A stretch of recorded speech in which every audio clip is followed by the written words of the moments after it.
네, 여러분 안녕하십니까? 계속해서 뉴스투데이 제주입니다.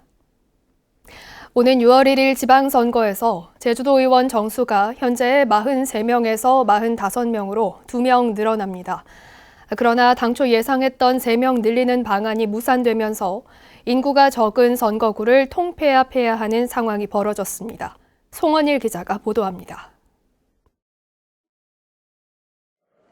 국회는 본회의를 열고 제주도의원 정수를 2명 늘리는 제주특별법 개정안을 통과시켰습니다. 이에 따라 오는 6월 1일 지방선거에서 지역구 도의원 1명과 비례대표 1명이 늘어납니다. 더불어민주당 송재호 의원이 발의했던 지역구 2명, 비례대표 1명 등 모두 3명을 늘리는 개정안보다는 1명이 줄어든 것입니다.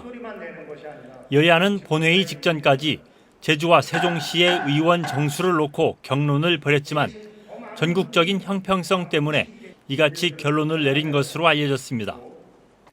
헌법재판소가 정한 도의원 인구 편차 기준에 따르면 인구 상한선을 넘은 제주시 아라동과 애월읍 등 2개 지역구는 선거구를 나눠야 합니다. 여기서 다시 1명을 줄이려면 인구 하한선에 미달한 제주시 한경 추자면이나 서귀포시 정방, 중앙, 천지동을 근처의 다른 선거구와 통폐합해야 하는 상황입니다. 제주도의원 선거구 획정위원회는 긴급회의를 열고 선거구 조정 논의를 시작했습니다. 그러나 예상치 못했던 민감한 통폐합 문제가 떠오르면서 결론을 내리지 못하고 다시 회의를 열기로 했습니다. 불가피하게 희생되는 선거구가 있을 수 있어서 쉽게 결론은 낼 것 같지 않습니다. 조금 시간이 걸리더라도. 선거구 획정안이 결정되면 도의회가 원포인트 임시회를 열어 이달 안에 관련 조례를 개정할 것으로 예상됩니다. 한편 쟁점이 됐던 교육위원 제도는 이번 선거까지만 유지하고 다음 선거부터 폐지하는 일몰제가 적용됩니다. 개정안에 포함됐던 도지사 후보의 행정시장 예고제도 반영되지 않았습니다. MBC 뉴스 송원일입니다. 이성문 제주도 교육감이 3선 도전을 위해 오는 20일 교육감 선거 예비 후보로 등록합니다. 이성문 교육감 측은 코로나19 상황이 안정되고 일선 학교 운영도 정상화되는 등 급한 현안이 마무리돼 본격적으로 선거에 대비하기 위해 예비 후보로 등록한다고 밝혔습니다. 이성문 교육감이 예비 후보로 등록하면 오순문 부교육감이 선거가 끝날 때까지 권한대행을 맡게 됩니다. 국민의힘이 처음 실시한 공직 후보자 기초 자격 평가가 제주 한라대에서 치러졌습니다. 국민의힘 제주도당은 오는 6월 1일 지방선거에서 도의원 후보로 공천 신청을 한 모든 후보가 응시해야 하는 기초 자격 평가를 실시했는데 시각장애인 1명과 코로나 확진자 1명을 제외한 50명이 응시했습니다. 오늘 평가는 공직자 기본 역량과 현안 분석 능력 등 3개 분야 8개 과목을 대상으로 치러졌습니다. 코로나19로 인해 시행된 사회적 거리 두기가 오늘부터 전면 해제됩니다. 지방선거를 앞두고 양당이 도지사 최종 후보를 선출하기 위한 경선 레이스도 본격적으로 진행됩니다. 한 주간의 주요 이슈를 홍수연 기자가 보도합니다.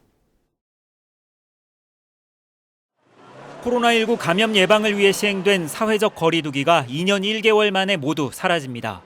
그동안 최대 10명으로 제한됐던 사적 모임 인원과 자정까지만 가능했던 식당과 카페, 노래방과 유흥시설의 영업시간 제한이 완전히 해제됩니다. 행사와 집회, 수용 가능 인원의 70%까지만 허용되던 종교시설 인원 제한도 모두 해제됩니다. 다만 영화관과 실내 체육시설 등에서의 음식물 섭취 금지는 24일까지 유지되고 마스크 착용 의무 제도도 현행대로 유지됩니다. 더불어민주당과 국민의힘이 제주도지사 선거 경선에 나설 예비 후보를 확정한 가운데 경선 레이스가 본격적으로 시작됩니다. 문대림 전 JDC 이사장과 오영훈 국회의원을 경선 후보로 확정한 더불어민주당은 이번 주 후보 등록을 시작으로 경선을 진행해 다음 주에 최종 후보를 확정할 예정입니다. 국민의힘도 문성유 전 한국자산관리공사 사장과 장성철 전 도당위원장, 허향진 전 제주대 총장 3명으로 경선 후보를 압축한 가운데 오는 21일부터 이틀 동안 책임당원과 도민 50%씩 여론조사로 경선을 진행해 23일에 최종 후보를 확정합니다. 막이 오른 양당의 지사 경선 레이스에 누가 최종 후보자로 선정될지 결과에 관심이 쏠리고 있습니다. MBC 뉴스 홍수현입니다.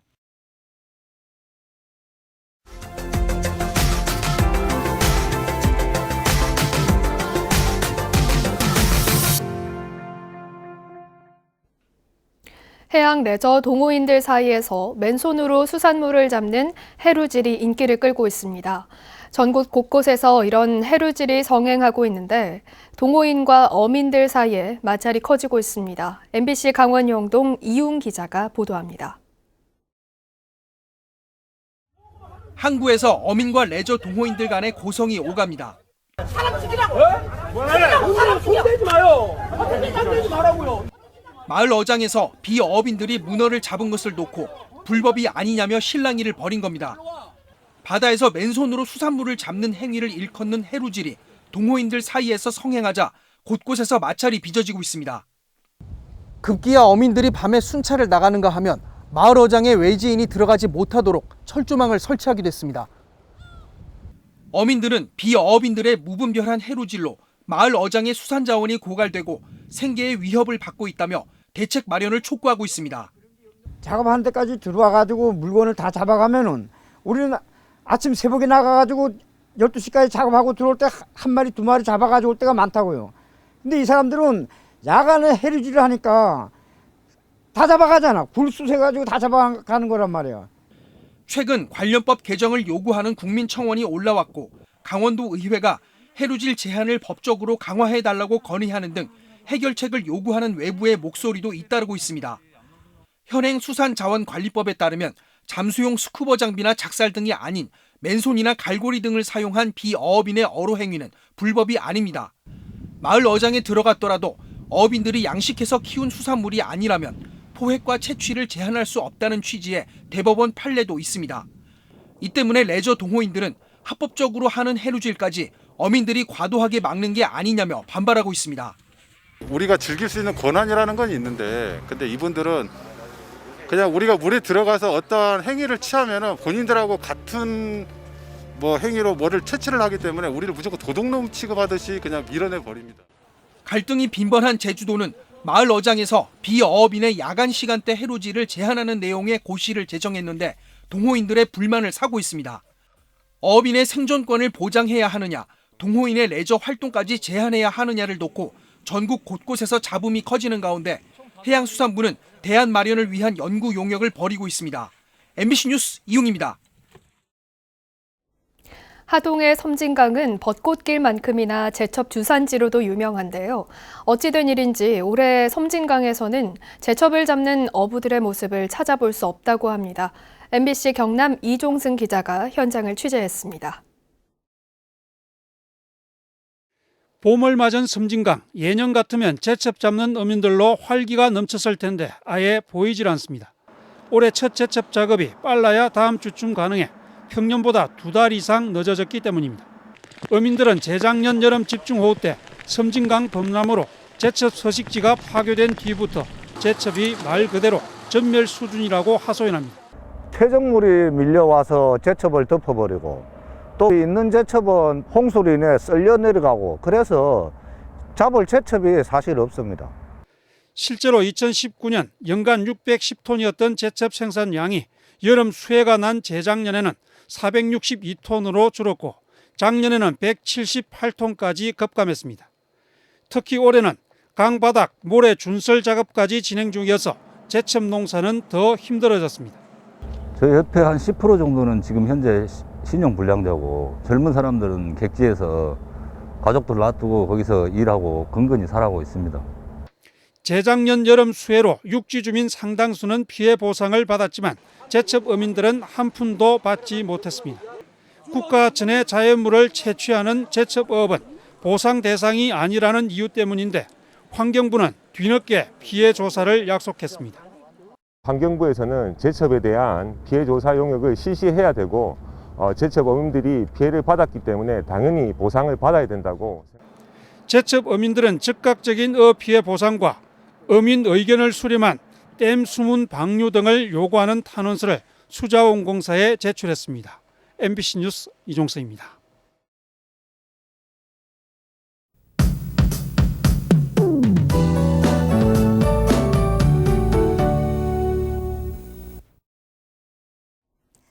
한 주의 시작인 오늘도 포근하겠습니다. 다만 구름의 양이 어제보다 많아져서 대체로 흐리겠고 일교차도 크게 벌어지겠습니다. 입고 벗기 편한 겉옷 챙기시기 바랍니다. 현재 위성 모습 보시면 구름이 많이 지나고 있는데요. 중국 북부지방에서 남한 이 이동성 고기압의 가장자리에 들면서 오늘 하늘빛이 조금 흐리겠습니다. 이 고기압의 가장자리에 따라서 포근하고 건조한 공기가 유입되고 있는데요. 때문에 낮과 밤의 기온차가 크게 벌어지고 대기도 건조해지겠습니다. 어제 제주도 산지에는 건조주의보가 발효됐는데요. 오늘도 산지를 중심으로 대기가 무척 건조한 만큼 불씨 관리 잘 해주시기 바랍니다. 오늘 제주도의 미세먼지 농도는 보통 수준을 보이겠습니다. 월요일 아침 현재 기온 보시겠습니다. 북부와 동부 지역 13도, 서부 지역 12도로 시작하고 있고요. 남부 지역도 14도로 선선하게 시작하고 있습니다. 오늘 낮 기온은 북부 지역 18도, 동부 지역 19도가 예상되고요. 남부 지역 20도까지 오르겠습니다. 도서 지역도 흐린 날씨를 보이겠는데요. 공기 자체가 온화해서 예년 기온을 보이겠고요. 낮 동안 포근하겠습니다. 바다의 물결은 제주도 전 해상에서 잔잔하게 일겠습니다. 다만 모레까지 천문조에 의해서 이 밀물과 썰물 때 바닷물의 높이 차이가 크게 벌어지겠는데요. 만조시 해안가 안전사고에 유의하시기 바랍니다. 네, 이번 주에는 별다른 비 소식 없이 포근한 봄 날씨가 이어질 전망입니다. 날씨였습니다. 제주도는 농어촌 생활용수 급수 취약 지역에 135억 원을 투입해 안정적인 상수도 공급을 위한 시설 개선 사업을 추진합니다.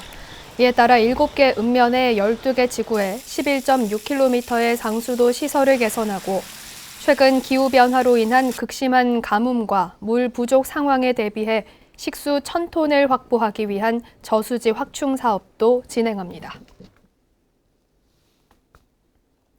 코로나19 장기화로 각종 복지급여를 신청하는 가구가 크게 증가했습니다. 제주시에 따르면 기초생활보장급여와 기초연금, 한부모 가족지원금 등 16개 복지 관련 급여 신청 건수는 지난해 말 기준 2만 7천여 건으로 2019년 1만 3천여 건보다 갑절 이상 늘었습니다. 올 들어 지난달 말까지 신청 건수도 8천 건 가까이 되는 등 코로나19 장기화에 따른 복지급여 신청은 계속 늘어날 걸로 예상됩니다.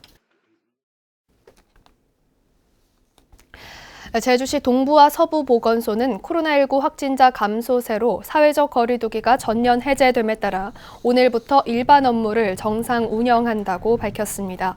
이들 보건소는 코로나19 확진자 급증으로 방역 업무를 위해 일반 진료와 한방 진료, 건강진단 결과서 발급과 건강 증진 사업 등 일반 보건 업무를 잠정 중단했습니다. 불법 숙박업을 하는 행위가 여전한 걸로 나타났습니다. 제주시가 제주도 자치경찰단과 제주도 관광협회와 함께 매월 2차례 이상 불법 숙박업 합동 단속을 벌인 결과 올 들어 지금까지 28곳을 적발해 13건은 고발하고 15건은 지도 조치했습니다. 미신고 불법 숙박업에 대한 처벌도 지난해 말 관련 법 개정으로 크게 강화돼 2년 이하의 징역이나 2천만 원 이하의 벌금형에 처해집니다. 어린이 통학버스 준수 사항 위반이 무더기로 적발됐습니다. 제주경찰청이 지난 2월과 3월에 도내 초등학교 주변과 학원 밀집 지역을 대상으로 단속을 벌인 결과 어린이 통학버스 준수 사항 위반이 169건 적발됐습니다. 이 가운데 안전띠 미착용이 55건으로 가장 많았고 동승보호자 미탑승 48건이었습니다. 한편 보호자 보호 의무 위반 단속에서는 178건이 적발됐는데 횡단보도 앞 일시 정지 의무 위반이 120건으로 가장 많았습니다. 핫핑크 돌핀스 등 해양 환경 단체들은 낚싯줄에 엉킨 제주 남방 큰 돌고래인 다니를 찾고 있다고 밝혔습니다. 어린 남방 큰돌고래 다니는 지난해 8월 서귀포시 대정읍 앞바다에서 등 지느러미에 낚싯줄이 얽힌 채 처음 발견된 뒤 시간이 지날수록 상처가 깊어졌고 지난 1월부터는 발견되지 않고 있습니다. 핫핑크 돌핀스는 다니의 생존을 위해 낚싯줄 제거가 시급하다며 발견하면 제보해달라고 요청했습니다. 뉴스를 마치겠습니다. 시청해주신 여러분 고맙습니다.